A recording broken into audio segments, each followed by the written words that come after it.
Hi, I'm Will, and I created IQ Bar to empower doers like you with clean, delicious, low-sugar brain and body fuel. Millions of people rely on our protein bars and hydration mixes to win their day. Turns out Thomas Keller, Michelin star chef of the French Laundry, is one of them. We've teamed up with Chef Keller to craft a bar and hydration mix that marry world-class flavor with exceptional nutrition. Our special edition salted caramel chip bar delivers all the decadence of a fine dining dessert plus protein minus sugar and carbs. And our zero sugar yuzu mango hydration mix packs an authentic citrusy punch and a mental boost from lion's mane and magnesium. The best part? 10% of sales go directly to Chef Keller's nonprofit that supports aspiring young chefs. Great taste, great nutrition, great mission. Total no-brainer. Go to iqbar.com today and enter promo code KELLER20 to get 20% off all IQ Bar products plus free shipping. That's iqbar.com, promo code KELLER20. This podcast is supported by the original organic bedding and bath brand, Koyuchi. Koyuchi has spent 35 years pioneering quality organic textiles, long before the word organic became, trendy. But words matter to Koyuchi. Words like craftsmanship, longevity, and wellness. So what does the word wellness mean to Koyuchi? It means that all of our products are absolutely free from harsh chemicals and dangerous toxins that can seep into your skin.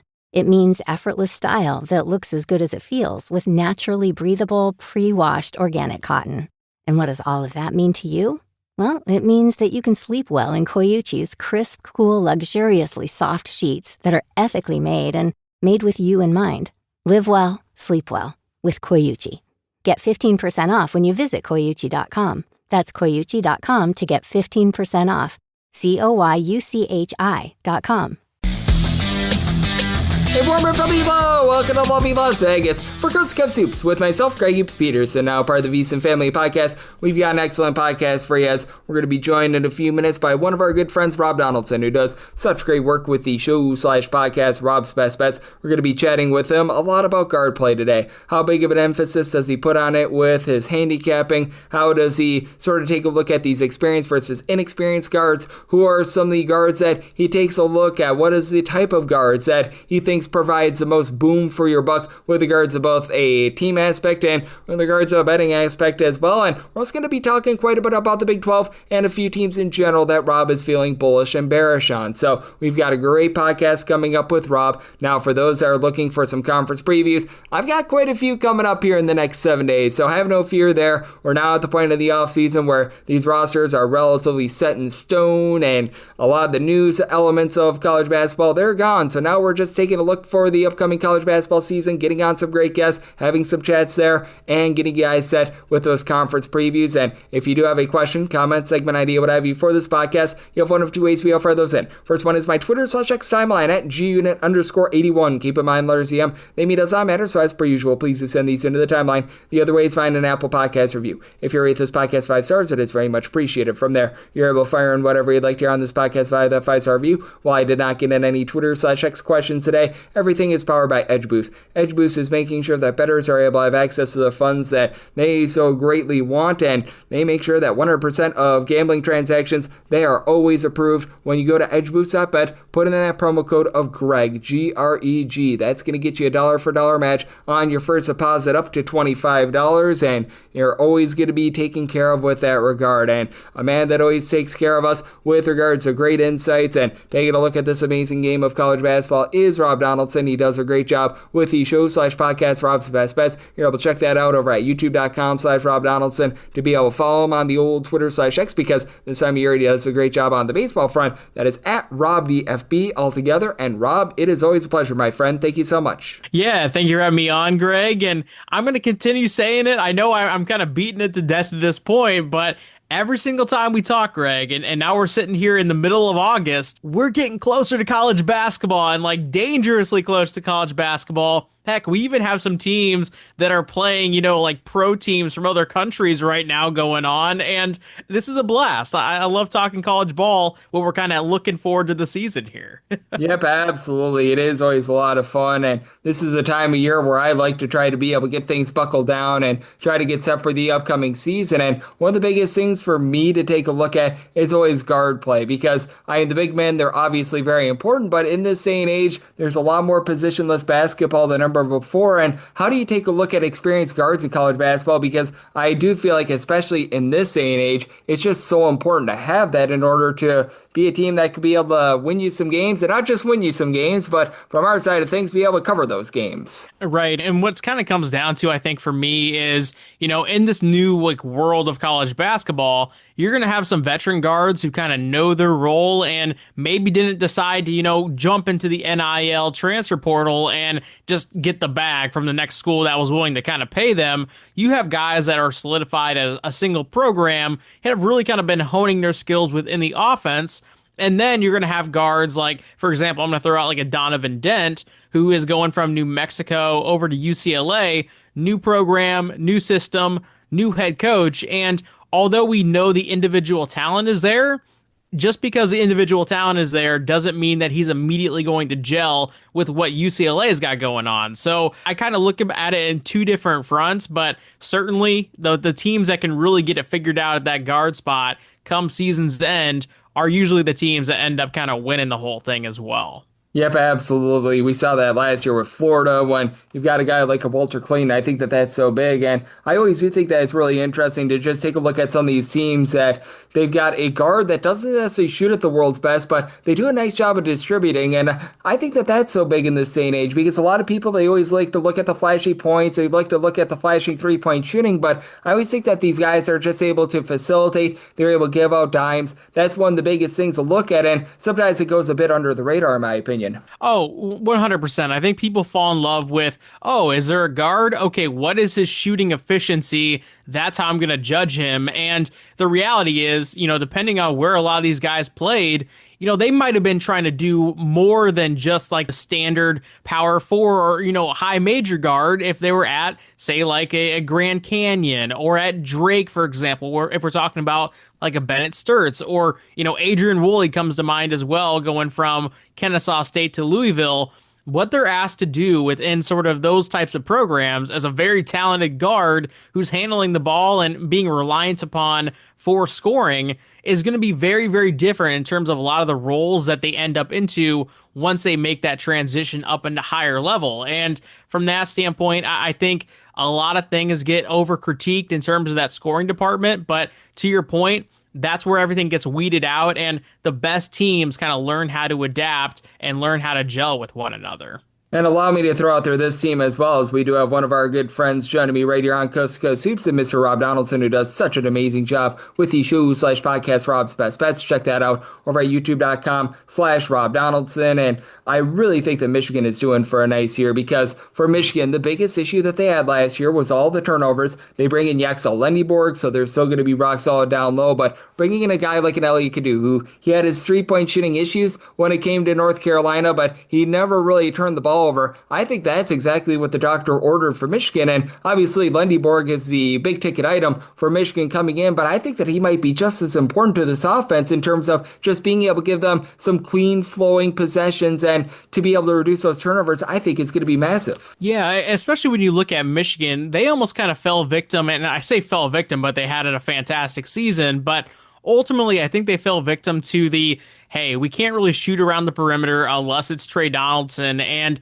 Trey Donaldson almost tried to end up like doing too much at the very end of things, especially when you're talking about the bigs that they had with, Vlad, Danny Wolf, obviously two really great big time guys who tower over a lot of the players that are lined up across from them. But at the same time, it did feel like Michigan's offense at times would be a little bit stagnant. And when you do add a guy like a Yaxel Lendeborg, who is almost in that small ballish type of center role, or maybe a point forward role, I really do think that he's going to be able to open up the offense, because at UAB, he was running transition, he was guarding around the perimeter, he was catching ball or passes around the perimeter as well, and able to score from a bunch of different angles.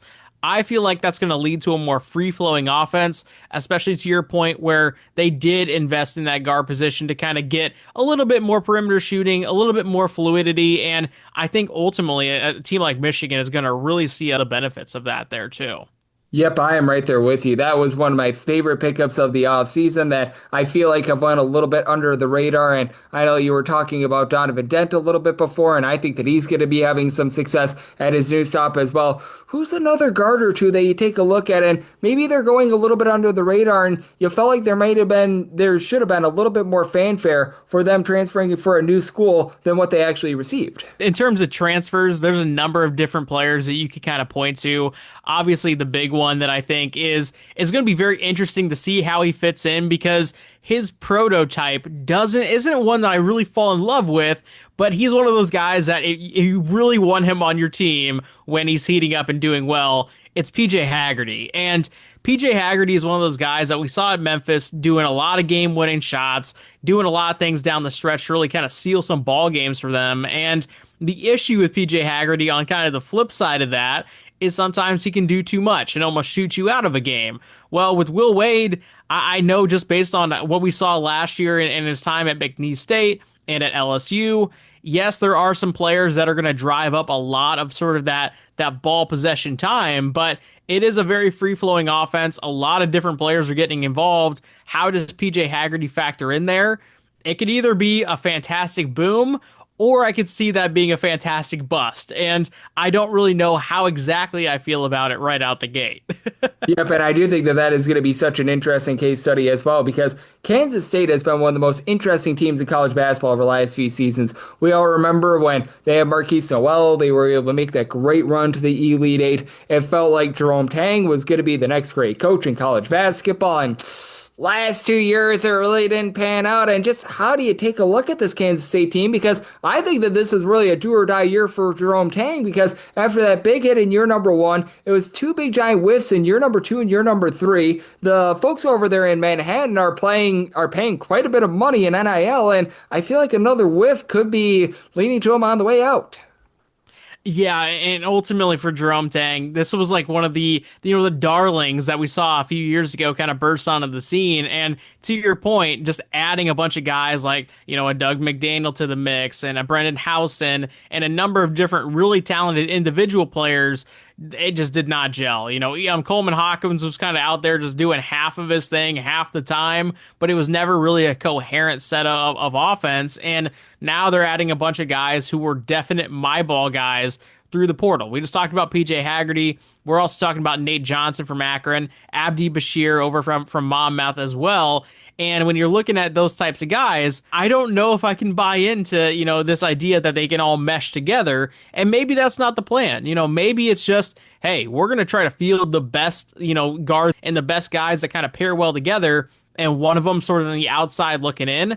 I could totally see that kind of being the strategy, but it's really up to Jerome Tang to prove to us that strategy can work. And so far, we've actually seen a lot of disasters when that's sort of the makeup of a roster.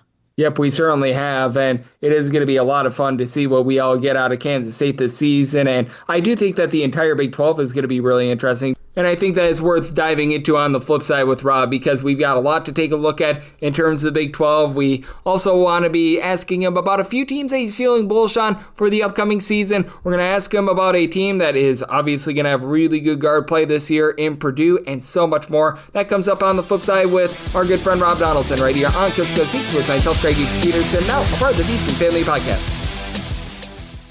Hi, I'm Will, and I created IQ Bar to empower doers like you with clean, delicious, low-sugar brain and body fuel. Millions of people rely on our protein bars and hydration mixes to win their day. Turns out Thomas Keller, Michelin star chef of the French Laundry, is one of them. We've teamed up with Chef Keller to craft a bar and hydration mix that marry world-class flavor with exceptional nutrition. Our special edition salted caramel chip bar delivers all the decadence of a fine dining dessert plus protein minus sugar and carbs. And our zero sugar yuzu mango hydration mix packs an authentic citrusy punch and a mental boost from lion's mane and magnesium. The best part? 10% of sales go directly to Chef Keller's nonprofit that supports aspiring young chefs. Great taste, great nutrition, great mission. Total no-brainer.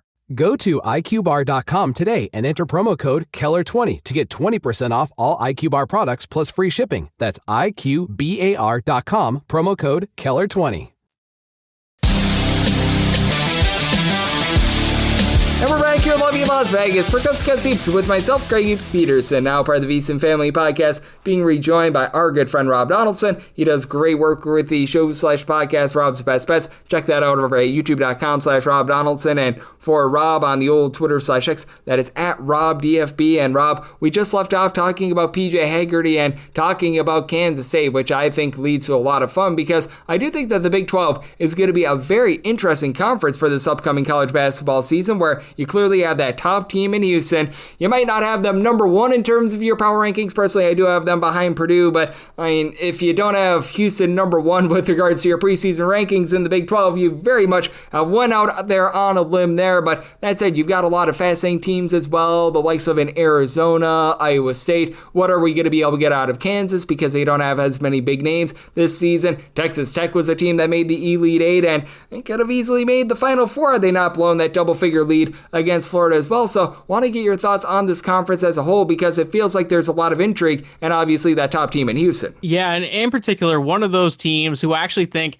has a real argument as being the better X's and O's or program builders within the conference outside of Kelvin Sampson is TJ Otzelberger over at Iowa State. And when you're talking about Iowa State, they had a very interesting trajectory to their season last year because they started off incredible. They looked fantastic across the floor. They were obviously very talented. And then they got hit with a bunch of different kind of lingering injuries to Curtis Jones, a number of different of their guards. Milan Momcilovic got hurt as well. And then the postseason kind of came where the Big 12 tournament's happening. Obviously, they made the NCAA tournament. And all of a sudden, you have some of their best players just sitting out. It wasn't even very clear on whether or not it was for injury related stuff or off the court sort of things, and it almost made their season feel like a murky mess.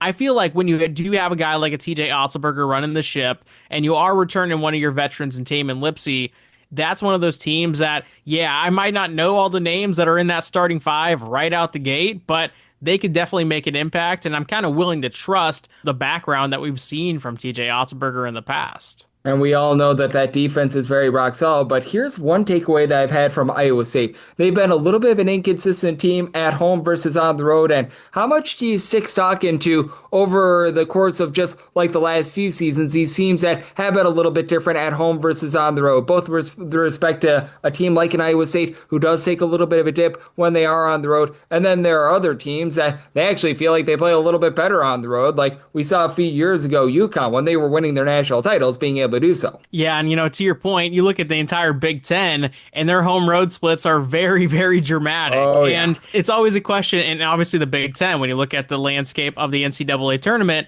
haven't had the most success in terms of all the other high major conferences. And so that definitely does beg the question of maybe these home court environments that are such an advantage during the regular season, when they do get nullified, when they do kind of get weeded out based on a neutral court, what actually comes to the fruition or comes to the surface, and how do you win those games without your environment on your back? I think it comes down to a balance of styles. But, to your point, what we're talking about this entire episode is, do you have the guards? And I really do believe that you can't win without really good guard play, because when you are in sort of that neutral court environment, or maybe don't have that advantage on your back, who calms the seas? It's a guy with the ball in his hands, actually making good decisions and maybe, facilitating or scoring or doing both. That's why when we're talking about, the Purdue teams of the past, now they have Braden Smith. Maybe it's a little bit different, but when we're talking about the Purdue teams of the past, other teams that kind of rely on that big man, I think about Oscar Tshiebwe as well in that mix. Sometimes that ball gets stagnant, and that's not really a great long-term success plan, in my opinion. And I'm so glad that you mentioned Purdue as well, as we do have Rob Donaldson, who does such great work over at the Rob's Best Bet Show, joining me right here on Coast to Coast Hoops, because many people have them as that consensus number one team in all of college basketball. Some have Houston as well. There are a few other people that might be willing to go out there on a limb, but certainly pretty much everyone has them in their top three, top four. How do you take a look at this backcourt with guys in Fletcher Lawyer, along with, as you mentioned, Braden Smith coming back from a season ago? They obviously bring in Oscar Clough to be able to lock things down low. And I think that's such an interesting team because you mentioned with Purdue, the identity for this team was even going all the way back to Haas, way back in the day, Isaac Haas, along with like Trayvon Williams, obviously Zach Edey. They're always built around their big men, but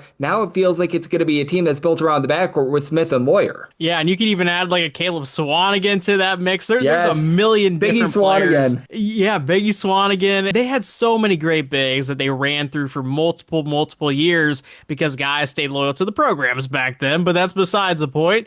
And now we're kind of looking at this Trey Kaufman-Renn, Oscar Clough sort of front court that is a very, very exciting front court. And on the back end, the question becomes, okay, we have guys who can shoot from the perimeter, but where is that movement? I thought one of the really, really fun additions that they've had over recent years that I think got way overlooked in terms of how it actually impacted their season was Lance Jones coming in from Southern Illinois. Lance Jones, yeah, he wasn't the most efficient scorer on the court, but you know what he did well? He was energetic defensively. He was a really great mover and cutter that ended up kind of freeing up not only Zach Edey, but their perimeter shooting as well when they were making that championship run and ended up losing against UConn. And without him in the fold last season, we saw this kind of get a little bit stagnant at times with just Braden Smith. It was almost like on a given day, we would see Braden Smith trying to play hero ball, and then sometimes maybe Trey Kaufman-Renn, kind of filling in the void. But I really do think when you look at Purdue, yes, there's a definite high floor, but they need to find somebody to pair with Braden Smith that isn't just a perimeter shooter, that actually has some movement to his game. And that's, I think, the ultimate question that Purdue hasn't answered for a number of different seasons over the past decade. No question about it. I think that's going to be a very interesting year for Purdue. And we just addressed one of the most well-known teams in college basketball, a team that we are all expecting big things from. And how about if we go to this? Because I always love to ask you, just with your research, what are some of the things that you're looking at? What's a team that's a little bit under the radar that you're taking a look at right now? And the more that you've been looking at them, Rob, the better you feel about them coming into the season. I was a really big believer and just a darling fan of what DeGeorge was doing at Cal Poly last season out in the Big West. And, Cal Poly is a team that when you look over the last 15 years or so, a lot of irrelevance. They didn't win a lot of games. They were getting blown out 90% of the time. And out of nowhere last season, from that D2 level, we've talked about it all offseason, these D2 head coaches kind of going up one level and importing their roster, or at least bringing in that perspective from that lower level. And last year, Cal Poly, they obviously didn't make the NCAA tournament. They didn't win the Big West tournament, but they looked competent in a number of really fun games. And I do feel like in year two with a coach like that, why not, see in a kind of a next elevated step, especially when we're talking about a guy who had a ton of success at the D2 level. So if you want a team maybe that you're taking as a plus 27.5 point underdog against a high major, maybe you look at Cal Poly. They might be able to shock you a little bit. Yep, and with Cal Poly, they did such a great job on offense. They do lose some of those guys from a season ago, but I do think that there's going to be quite a bit of upside with them, and that Big West in general is going to be a lot of fun to take a look at. One of the best mid-major conferences in all of college basketball, and it's always great to be talking with one of the best minds of all of college basketball, and that'd be you, Rob. You do such an incredible job taking a look at this great game that we all know and love of college basketball, so let the good people at home know it's all on tap for you and how people are able to follow along on social media and other platforms. Well, hey, Greg, it's always a blast talking ball with you, and I can't wait until we're actually talking about, handicapping these massive Tuesday and Thursday and Saturday slates together. But, for those who want to follow my Major League Baseball bets or even my college basketball bets, once that comes into season, you can do so on my Twitter/X page at RobDFB, and also on my YouTube channel, which is just my name, Rob Donaldson. But as always, Greg, I appreciate having me on, man. It is always great to be able to get Rob aboard. Every single time he joins me, he lends such amazing insights. He does an incredible job all 12 months out of the year, taking a look at this great sport that we all know and love. So a big thanks to Rob for joining me right here on Coast to Coast Hoops, now part of the VSiN family of podcasts. And if you do like what you're hearing from this fine podcast, Coast to Coast Hoops, you're able to subscribe wherever your podcasts, Apple Podcasts, Google Play, Spotify, Stitcher, and TuneIn. If you have a question, comment, segment idea, what have you for this podcast, you have one of two ways to be able to fire those in. First one is my Twitter/X timeline at gunit_81. Keep in mind, LarzM, naming does not matter, so as per usual, please do send these into the timeline. And the other way is find an Apple Podcast review. If you rate this podcast 5 stars, it is very much appreciated. And then from there, you're able to fire in whatever you'd like to hear on this podcast via that 5-star review. And I am with you guys every single day on this podcast, regular season and off season. We've got a lot of conference previews lined up for you guys in the next few days as well, so be on the lookout for those, and I will catch you guys once again tomorrow. Thank you so much.